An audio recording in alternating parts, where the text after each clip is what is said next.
आज है महाशिवरात्रि। आज हम इस वीडियो में जानेंगे कि महाशिवरात्रि क्यों मनाई जाती है और ये दिन स्पिरिचुअल सीकर्स के लिए इतना इंपॉर्टेंट क्यों है।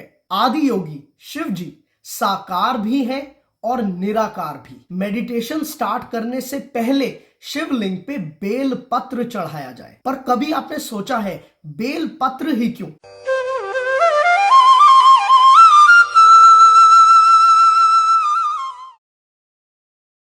स्वागत है आप सभी का माय स्पिरिचुअल साइट पे। आज है महाशिवरात्रि और ये दिन स्पिरिचुअल सीकर्स के लिए बहुत इंपॉर्टेंट दिन है। आज हम इस वीडियो में जानेंगे कि महाशिवरात्रि क्यों मनाई जाती है और ये दिन स्पिरिचुअल सीकर्स के लिए इतना इंपॉर्टेंट क्यों है। महाशिवरात्रि का मेंशन वैसे तो बहुत से पुराणों में आता है, बट प्राइमरली इसके बारे में शिव पुराण, स्कंद पुराण और लिंग पुराण में डिस्क्राइब किया हुआ है। महाशिवरात्रि कृष्ण पक्ष की चतुर्दशी की रात को मनाई जाती है, यानी 14th नाइट ऑफ कृष्ण पक्ष, जब चंद्रमा फुल मून से अमावस्या की तरफ जा रहा होता है। कहा जाता है इस टाइम पे मून और अर्थ के बीच का एंगल ऐसा होता है जिससे ह्यूमन बॉडी के ऑर्गन्स जैसे brain, digestive organs, nervous system, spine सभी अपने पीक पोटेंशियल पे होते हैं। इसलिए महाशिवरात्रि के दिन अगर कोई फास्टिंग करता है और मेडिटेशन करता है तो उसको मैक्सिमम बेनिफिट मिलता है। अब महाशिवरात्रि को इतना सेलिब्रेट क्यों किया जाता है? पुराणों में अलग अलग कहानियों के माध्यम से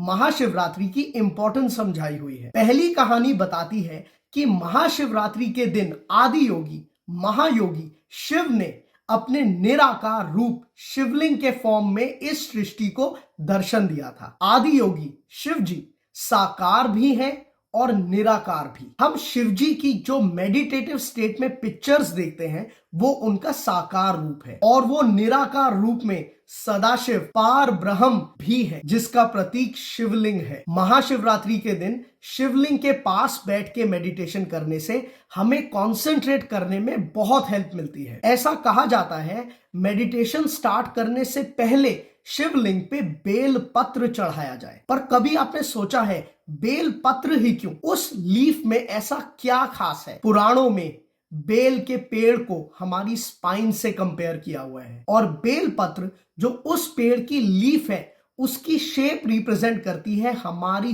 3 मोस्ट इंपॉर्टेंट नाड़ियों को, ईड़ा, पिंगला और सुषुम्ना को। डीप स्टेट मेडिटेशन में जाके अपनी कुंडलिनी शक्ति जो हमारे मूलधार चक्र में डॉर्मेंट स्टेट में रहती है उसको इन्हीं 3 नाड़ियों से होते हुए अंजना चक्र में लेके जाया जाता है, और ये हर योगी का गोल होता है। तो बेल पत्र रिप्रेजेंटेशन है ईड़ा, पिंगला और सुषुम्ना नाड़ी की, जो शिवलिंग पे चढ़ा के मेडिटेशन में जाने से पहले शिव जी का आशीर्वाद मांगा जाता है। अब एक दूसरी कहानी शिव जी के अटमोस्ट सैक्रिफाइस के बारे में बताती है। असुरों और देवताओं के बीच में रेस लगी थी कि कौन अमृत का सेवन करेगा और अमर बन जाएगा। तो मेरू पर्वत और वासुकी नागराज की मदद से क्षीर सागर का मंथन किया जाता है, जिससे बहुत सी चीजें निकलती हैं, जिनमें से एक हलाहल पॉइजन होता है। अब वो पॉइजन इतना डेडली होता है